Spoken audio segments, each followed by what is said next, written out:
special dedication to Ọgbakọ ụmụ nwanyị Igbo worldwide. Maka na Igbo bụ ife.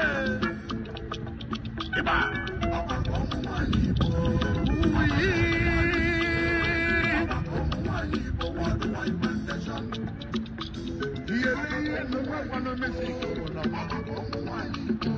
Mmanwụ ụmụ nwanyị Igbo worldwide foundation. Onye mee nke ọma n'obodo anyị gbanye mmanyele ya ọdụ.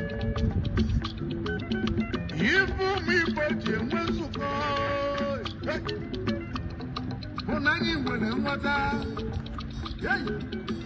na gidigidi bụ ugwu eze n'ukwu azịza jekwala ozi mgbaji. Anụ kọlọ mmamịrị ọnụ n'ụwa ọgbaji ụfụfọ.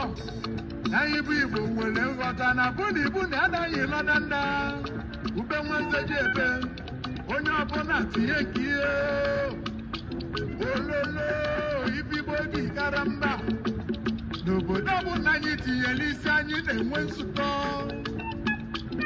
njili mmanụ Igbo n'ụwa niile maka ụbọchị ụkwụ jie nwanne ọfụzie ndị enyemaka ụbọchị aka jie nwanne ọpụtazie na ụmụnna bụ ike eweyo n'ọbụ misi ka na-eme nwa nụgoro gabara ize na nsaka musi bịa AIA Osu lokal gọọmenti obodo ọma ọgbakọ ụmụ nwanyị Igbo worldwide.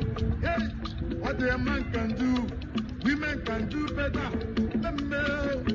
Ọgbakọ ụmụ nwanyị Igbo August meeting na-abịa n'Abia steeti aka ka mụ na-atọ na ntị nwanyị ọbụla nke bụ onye Igbo banyekwa ọgbakọ ụmụ nwanyị Igbo foundation globally na mpakala ebe isi wee bili ihe ebe ọbọgidebe dị mma na-eme na ọgbakọ ụmụ nwanyị Igbo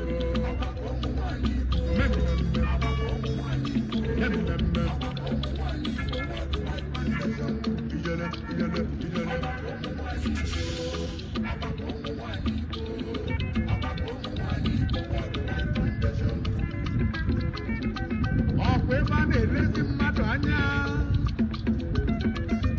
ba na-enyere ogbenye aka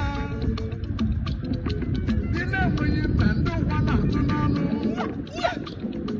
ewe Igbo amaka mma Igbo amaka adịghị Igbo be anyị ọ bụrụ na a na-arụ ụwa ọzọ kwa ezi nwa bụ Igbo ka mụ ga-abụ. Imagine na ma ọ bụla nwa bụ Igbo jealous and envy but don't give me ololo ife adịghị Igbo chacha. Ọgbakọ ụmụ nwanyị Igbo foundation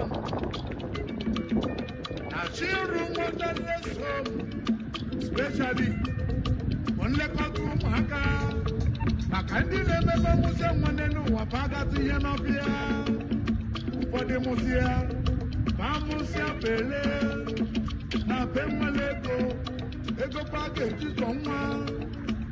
Ọgbakọ ụmụ nwanyị Igbo worldwide abịago foundation ya project nice motherless home ọ bụrụ ebe a na-eme azụlite